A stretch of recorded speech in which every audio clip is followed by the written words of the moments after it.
साल 1988 की एक फ्लाइट जिसने हवाई सफर को हमेशा हमेशा के लिए बदल दिया, पर उसकी वजह बड़ी भयानक थी। ये है अलोहा एयरलाइंस फ्लाइट 243 की वो अविश्वसनीय कहानी जिस पर यकीन करना भी मुश्किल है। जरा सोचकर देखिए, आप 24,000 फीट की ऊंचाई पर हैं और अचानक आपके सर के ऊपर की छत ही गायब हो जाए। बस खुला आसमान। ये कोई फिल्मी सीन नहीं था। फ्लाइट 243 के मुसाफिरों के लिए ये एक दिल दहला देने वाली हकीकत थी। तो तारीख थी 28 अप्रैल 1988। हवाई में एक बिल्कुल परफेक्ट खूबसूरत दिन था। फ्लाइट 243 हीलो से होनोलुलु जा रही थी, एक छोटी सी रूटीन फ्लाइट। ज्यादातर लोग छुट्टियां मना रहे थे। किसी को जरा भी अंदाजा नहीं था कि ये आम सा दिन एक भयानक सपने में तब्दील होने वाला है। जो कुछ भी हुआ वो पलक झपकते ही हो गया। सोचिए, दोपहर 1:25 पर प्लेन उड़ा और ठीक 20 मिनट बाद 24,000 फीट की ऊंचाई पर एक जोरदार धमाका। पायलट्स ने फौरन माउई टावर से इमरजेंसी लैंडिंग के लिए कांटेक्ट किया और कमाल देखिए, सिर्फ 13 मिनट के अंदर वो किसी तरह प्लेन को जमीन पर उतार चुके थे। और अब एक ऐसी बात जो रोंगटे खड़े कर देती है। एक पैसेंजर ने प्लेन में चढ़ने से ठीक पहले उसके बाहरी हिस्से में एक क्रैक, एक दरार देखी थी, पर उसे लगा कि ये कोई मामूली सी बात होगी, तो उसने कुछ कहा नहीं। ये एक तरह से आने वाले खतरे का एक डरावना इशारा था। धमाके के बाद जो हुआ वो कयामत से कम नहीं था। पैसेंजर्स एक साथ 3 भयानक चीजों का सामना कर रहे थे। 1, 24,000 फीट पर ऑक्सीजन की भारी कमी, मतलब सांस लेना मुश्किल। 2, -45 डिग्री सेल्सियस की जमा देने वाली ठंड। और 3, करीब 500 किलोमीटर प्रति घंटे की रफ्तार से चलती तूफानी हवाएं। और ये सब तब जब ज्यादातर लोगों ने बस हल्के फुल्के गर्मियों वाले कपड़े पहने हुए थे। इस पूरे केओस के बीच पायलट्स ने जो किया वो सच में काबिले तारीफ था। उन्होंने गजब का हौसला और स्किल दिखाया। सोचिए, कॉकपिट का दरवाजा तक उड़ चुका था, फिर भी कैप्टन रॉबर्ट शोन्सथाइमर और फर्स्ट ऑफिसर मिमी टॉम्किंस ने फौरन इमरजेंसी लैंडिंग की तैयारी शुरू कर दी। वो उस टूटते हुए प्लेन से सचमुच लड़ रहे थे। और यकीन मानिए वो कामयाब हुए। प्लेन में 95 लोग सवार थे और उनमें से 94 लोग इस भयानक हादसे में बच गए।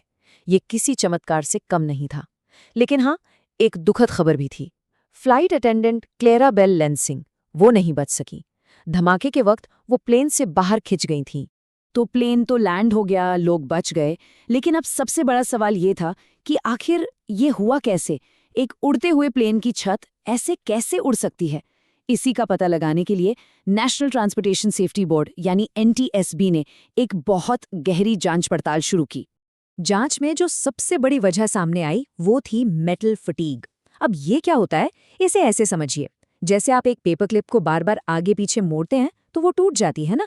बिल्कुल वैसे ही प्लेन का ढांचा भी हर फ्लाइट में दबाव की वजह से थोड़ा सा फैलता और सिकुड़ता है, और हजारों बार ऐसा होने पर उसकी धातु कमजोर पड़ गई और आखिरकार टूट गई। और इस प्रॉब्लम को और भी बड़ा बना दिया प्लेन के बनने के तरीके ने। देखिए, इस प्लेन में एक पुरानी टेक्निक कोल्ड बॉन्डिंग इस्तेमाल हुई थी।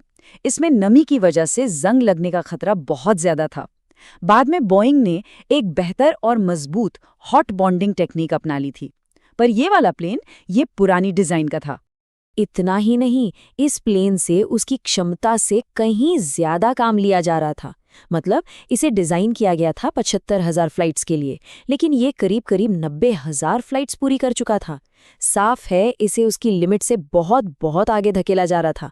तो NTSB की फाइनल रिपोर्ट में ये साफ हो गया कि ये कोई एक गलती नहीं थी, ये तो गलतियों की पूरी एक चेन थी।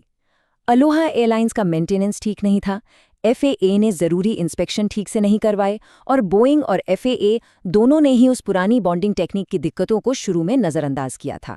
लेकिन कहते हैं ना, हर अंधेरी रात के बाद सुबह होती है। इस भयानक हादसे से एक अच्छी चीज भी निकली। ये जो अलोहा एयरलाइंस की घटना थी, ये पूरी एविएशन इंडस्ट्री के लिए एक वेकअप कॉल की तरह थी। इसके बाद ऐसे बड़े बदलाव हुए जिसने हवाई सफर को हमेशा के लिए सुरक्षित बना दिया। इस एक हादसे का नतीजा ये हुआ कि एविएशन सेफ्टी में एक तरह की क्रांति आ गई। 1988 में Aviation Safety Research Act pass हुआ। FAA ने एक खास प्रोग्राम बनाया, National Aging Aircraft Research Program, और सबसे ज़रूरी बात, दुनिया भर में पुराने हो रहे हवाई जहाज़ों के लिए बहुत सख्त चेकिंग और इंस्पेक्शन को ज़रूरी कर दिया गया।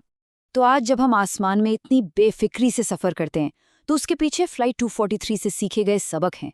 अब ज़्यादा उड़ाने वाले प्लेन्स का स्ट्रक्चरल इंस्पेक्शन ज़रूरी है, छोटे से छोटे क्रैक्स को पकड़ने के लिए एडवांस टेक्नोलॉजी का इस्तेमाल होता है, और एयरलाइंस के मेंटेनेंस प्रोग्राम पर भी पहले से कहीं ज़्यादा कड़ी नज़र रखी जाती है। तो सबसे ज़रूरी बात यह है कि ये सिर्फ एक हादसा नहीं था।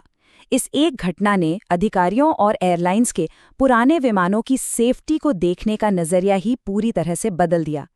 आज जब कोई भी हवाई जहाज़ में बैठता है तो वो कहीं ज़्यादा सुरक्षित महसूस करता है, और इसकी एक बड़ी वजह वो सबक हैं जो फ्लाइट 243 ने एक बहुत बड़ी कीमत चुकाकर सिखाए थे।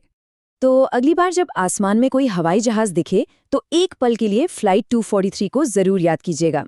ये इस बात की एक ज़बरदस्त याद दिलाता है कि कैसे कभी-कभी सबसे बड़े और ज़रूरी बदलाव सबसे मुश्किल वक्त के बाद ही आते हैं, और कैसे एक हादसा जो तबाही बन सकता था, उसने आने वाले करोड़ों मुसाफिरों के सफ़र को महफूज बना दिया।